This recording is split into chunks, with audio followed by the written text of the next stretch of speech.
नमस्कार मित्रों, आज की वीडियो में हम ऑनलाइन तरीके से ई श्रम कार्ड बनाना सीखेंगे। तो चलिए वीडियो को शुरू करते हैं। सबसे पहले आपको सर्च टैब पे सर्च करना होगा ई श्रम कार्ड। तो आप इस वाले पेज पे आ जाएंगे। तो सबसे ऊपर आपको लिंक दिखाई दे रहा होगा ई श्रम होम लाल बॉक्स के अंदर, तो आपको उसमें क्लिक कर देना है। उसके बाद फिर आप यहाँ पे अगले पेज पे आ जाएंगे। तो आपके सामने पॉप विंडो आएगी। तो आपको लाल बॉक्स के अंदर दिखाई देगा गो टू मेन पेज, तो आपको उसमें क्लिक कर देना है। बाद आप अगले पेज में आएंगे तो आपको यहाँ दाईं ओर देखेंगे तो आपको मध्य में दिखाई दे रहा होगा लिखा हुआ रजिस्टर ऑन ई श्रम, को लाल एरो से दर्शाया जा रहा है। तो आपको उस बटन में क्लिक कर देना है। फिर आप अगले पेज पे आ जाएंगे तो आप ऊपर की ओर देखेंगे बाईं ओर, तो आपको अपना आधार रजिस्टर्ड मोबाइल नंबर यहाँ पे अंकित करना है। फिर उसके बाद आपको कैप्चा दिखाई दे रहा होगा, कैप्चा अंकित कर देंगे। फिर उसके बाद आपको दो प्रश्न दिखाई दे रहे होंगे कि आप मेंबर हैं ईपीएफओ के या ईएसआईसी के। तो आपको एक ध्यान ये रखना है कि आप इन दोनों के मेंबर नहीं होने चाहिए, तभी आप इसको ई कार्ड बना सकते हैं। तभी इस बात का ध्यान रखें। तो हम यहाँ पे दोनों को नो कर देंगे और उसके बाद आपको सेंड ओटीपी के बटन में क्लिक कर देना है। बाद आपके आधार रजिस्टर्ड मोबाइल नंबर पे एक ओटीपी आएगा, आप ओटीपी यहाँ पे अंकित कर देंगे और उसके बाद सबमिट वाली बटन में क्लिक करके आगे बढ़ जाएंगे।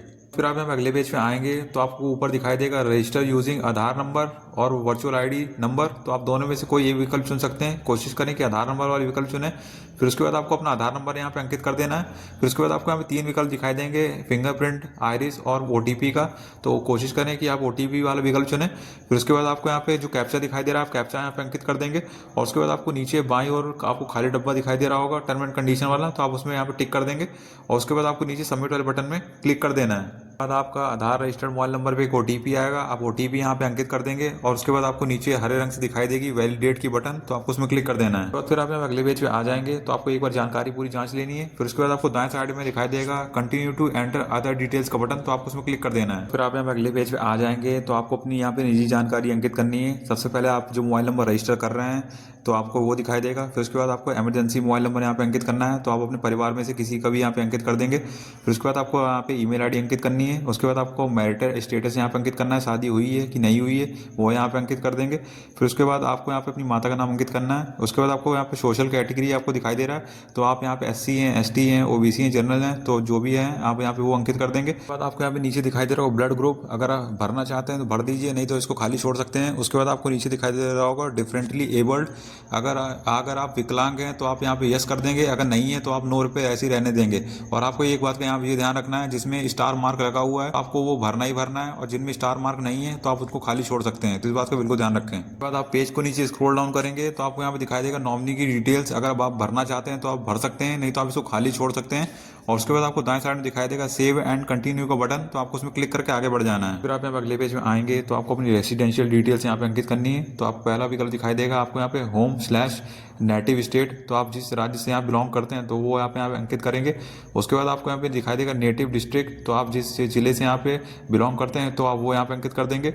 उसके बाद आपको यहाँ पे जो अगला यहाँ पे दिखाई देगा विकल्प, तो आप उसको यहाँ पे खाली छोड़ देंगे क्योंकि उसमें यहाँ पे स्टार मार्क नहीं है। तो हम नीचे आएंगे तो आपको यहाँ पे करंट एड्रेस में आपको वर्तमान में जिस पते पे रह रहे हैं तो आप वो वाला पता यहाँ पे अंकित करेंगे। तो आप अगर शहर में रह रहे हैं तो आप यहाँ पे अर्बन वाला विकल्प चुनेंगे, अगर आप गाँव में रह रहे हैं तो आप यहाँ पे रूरल का विकल्प चुनेंगे। उसके बाद आपको अपना एड्रेस 1 और एड्रेस 2 में अपना वर्तमान पता अंकित करना है। फिर उसके बाद आपको स्टेट अंकित करना है, डिस्ट्रिक्ट अंकित करना है, सब डिस्ट्रिक्ट अंकित करना है और उसके बाद आपको पिन कोड अंकित कर देना है। उसके बाद आपको हमें नीचे दिखाई देगा स्टेइंग एट करंट लोकेशन, कि आप जिस पते पे रह रहे हैं वहाँ पे कितने सालों से रह रहे हैं, तो आप वो यहाँ पे अंकित कर देंगे। उसके बाद आपको यहाँ पे परमानेंट एड्रेस पूछ रहा है तो आप वो आप यहाँ पे अंकित कर देंगे और उसके बाद आपको नीचे दिखाई देगा दाएं साइड में सेव एंड कंटिन्यू का बटन, तो आपको उसमें क्लिक कर देना है। बाद आपको अपनी यहाँ पे एजुकेशन क्वालिफिकेशन बतानी है, तो आपको यहाँ पे दाएं साइड में क्लिक करना है। तो आपके सामने जो भी विकल्प होगा तो आप जितने ही पढ़े लिखे हैं वो आप यहाँ पे अंकित कर देंगे। उसके बाद आपको यहाँ पे एजुकेशन सर्टिफिकेट यहाँ पे दिखाई देगा, अगर आपके पास है तो आप अंकित कर देंगे, नहीं तो आप इसको खाली भी छोड़ सकते हैं क्योंकि इसमें स्टार मार्क नहीं है। उसके बाद आपको अपनी मंथली इनकम यहाँ पे बतानी है, तो आप इसमें क्लिक करके आप अपनी मंथली इनकम अंकित कर देंगे। उसके बाद आपको इनकम सर्टिफिकेट यहाँ पे देना है तो दे सकते हैं, नहीं तो इसको खाली छोड़ सकते हैं।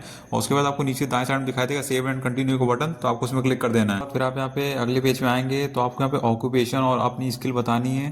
तो सबसे पहले आपको एक प्रश्न पूछ रहा है कि आप यहाँ पे ओला, उबर या जोमेटो में किसी कंपनी में आप काम करते हैं, जो ऑनलाइन प्लेटफॉर्म है यहाँ पे ऐसे करते हैं, तो आप यहाँ यस कर देंगे, नहीं तो आप यहाँ पे नो पे रहने देंगे। फिर उसके बाद आपसे यहाँ पे प्राइमरी ऑक्यूपेशन पूछ रहा है, तो आपको दाएं साइड में जो बॉक्स दिखाई दे रहा है तो आप उसमें सीधे क्लिक करके भी सर्च कर सकते हैं। जैसे आप अगर टीचर हैं तो आप यहाँ पे टीचर अंकित करेंगे तो आप उसको यहाँ पे सर्च करके आप सीधे अंकित कर सकते हैं, नहीं तो आपको बाएं साइड में लाल बॉक्स दिखाई दे रहा होगा तो आप उसमें क्लिक करेंगे। उसके बाद आपके सामने कुछ इस तरह की लिस्ट खुल के आएगी, तो आप जो भी यहाँ पे व्यवसाय करते हैं तो आप यहाँ पे देख सकते हैं।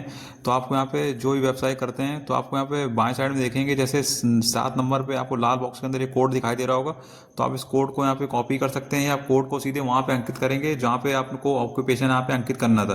तो हम इस कोड को यहाँ पे देख के वहाँ अंकित भी कर सकते हैं, नहीं तो आपको दाएं साइड में जो इसके यहाँ पे जो ऑक्यूपेशन दे रखा है जैसे ट्यूटर एंड अदर टीचर्स, तो आप यहाँ पे सीधे वहाँ पे भी अंकित कर सकते हैं इसको देख के। अगर आपको और कोई ऑक्यूपेशन है तो आप उसके अनुसार यहाँ पे कोड देख के वहाँ पे अंकित करेंगे। अब हम नीचे देखेंगे तो आपसे यहाँ पे वर्किंग एक्सपीरियंस पूछ रहा है आपका प्राइमरी ऑक्यूपेशन का, कि आपको कितने साल का अनुभव है। जितने साल का अनुभव है वो आप यहाँ पे अंकित कर देंगे। उसके बाद अगर आपको कोई सेकेंडरी ऑक्यूपेशन है, अगर है तो आप यहाँ भर देंगे, नहीं तो आप उसको खाली छोड़ देंगे। और अगर आपके पास कोई सर्टिफिकेट है तो आप वो भी यहाँ पे दे सकते हैं, नहीं तो उसको भी खाली छोड़ देंगे। हम नीचे आएंगे तो आपसे एक प्रश्न पूछ रहा है कि आपने जो यहाँ पे इसके लिए जो सीखी है वो आपने खुद से सीखी है या आपने इसके लिए ट्रेनिंग ली है। अगर आपने खुद से सीखी है तो आपको यहाँ पे जो दूसरा वाला विकल्प दिखाई दे रहा है तो आप उसको चुन लेंगे, नहीं अगर आपने कहीं से सीखी है तो आप पहला वाला विकल्प चुन लेंगे। उसके बाद आपको नीचे दिखाई दे रहा होगा सब स्किल, तो आपको दाएं साइड में क्लिक करेंगे तो आपको दिखाई देगा यहाँ पे सेल्फ लर्निंग का विकल्प, क्योंकि आपने स्वयं से सीखी है तो आप उसको चुन लेंगे यहाँ पे। अब आपको हमें नीचे दिखाई देगा इंटरेस्टेड इन स्किल अपग्रेड, अगर आप करना चाहते हैं अपनी स्किल को अपग्रेड तो आपको दाएं साइड में क्लिक करेंगे, आपको यहाँ पे फॉर्मल ट्रेनिंग वाले विकल्प चुनना होगा। फिर उसके बाद आपको नीचे दिखाई देगा सेव एंड कंटिन्यू का बटन, तो आपको उसमें क्लिक कर देना है। बाद फिर आप यहाँ पे अगले पेज पे आएंगे तो आपको अपना बैंक का यहाँ पे विवरण अंकित करना है। बस एक बात का ये ध्यान रखें कि आपका जो आधार है वो बैंक का अकाउंट से यहाँ पे लिंक होना चाहिए। बाद आपको अपनी बैंक खाता संख्या अंकित करनी है, फिर उसके बाद उसको फिर से दोबारा से अंकित करना है।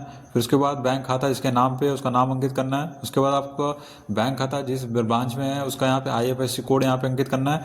और उसके बाद जो बैंक का नाम है और उसका ब्रांच का नाम है वो यहाँ पे अपने आप आ जाएगा नीचे। उसके बाद आपको नीचे दिखाई देगा सेव एंड कंटिन्यू का बटन, तो आपको उसमें क्लिक करके आगे बढ़ जाना है। बाद आप यहाँ पे अगले पेज में आएंगे तो आपने फॉर्म में जितनी भी सारी जानकारी अंकित की है तो एक बार यहाँ पे एक बार जांच लेंगे। उसके बाद पेज को नीचे स्क्रॉल डाउन करेंगे। उसके बाद आप यहाँ पे डिक्लेरेशन में पहला और दूसरा पॉइंट देखेंगे कि जैसे हमने पहले डिस्कस किया था कि आप EPFO और यहाँ पे ESIC में मेंबर नहीं होने चाहिए, और उसके बाद आप यहाँ पे इनकम टैक्स पे नहीं करते हैं, आप यहाँ पे जैसे देख सकते हैं। फिर उसके बाद आप यहाँ पे तीसरा पॉइंट यहाँ पढ़ लेंगे। फिर उसके बाद आपको यहाँ पे चेक बॉक्स दिखाई देगा यहाँ पे खाली डब्बा, तो आप उसमें टिक कर देंगे। और उसके बाद आपको यहाँ पे एक प्रश्न पूछ रहा है कि आप यहाँ पे इसको NCS जो आपका नेशनल सर्विसेज करियर वाला विकल्प है, इसको अगर आप चुनना चाहते हैं तो आप यस कर देंगे, अगर नहीं करना चाहते हैं तो आप नो पे कर देंगे। और उसके बाद अगर आप कोई भी चीज यहाँ पे अगर फिर से एडिट करना चाहते हैं तो आपको मध्य में एक बटन दिखाई दे रहा होगा, उसमें क्लिक करके अपनी एप्लीकेशन को फिर से एडिट कर सकते हैं। और आप नहीं करना चाहते हैं तो आपको दाएं साइड में दिखाई देगा सबमिट का बटन, तो आप उसमें क्लिक करके आगे बढ़ जाएंगे। बाद फिर आप यहाँ अगले पेज में आएंगे तो आपका जो ई श्रम कार्ड होगा यहाँ सफलतापूर्वक बन जाएगा, जैसे कि आपको यहाँ दिखाई दे रहा होगा। उसके बाद अगर उसको डाउनलोड करना चाहते हैं तो आपको ऊपर की दाएं साइड में हरे रंग से बटन दिखाई दे रहा होगा, तो आप उसमें क्लिक करेंगे तो आपका ई श्रम कार्ड यहाँ पे डाउनलोड हो जाएगा। आप भी अपना ई श्रम कार्ड बनाना चाहते हैं ऑनलाइन तरीके से, जैसे मैंने वीडियो में बताया, तो आप उसी प्रक्रिया का पालन करके बना सकते हैं। अगर आपको वीडियो अच्छा लगा है तो वीडियो को लाइक करिए, चैनल सब्सक्राइब करें और कमेंट जरूर करें।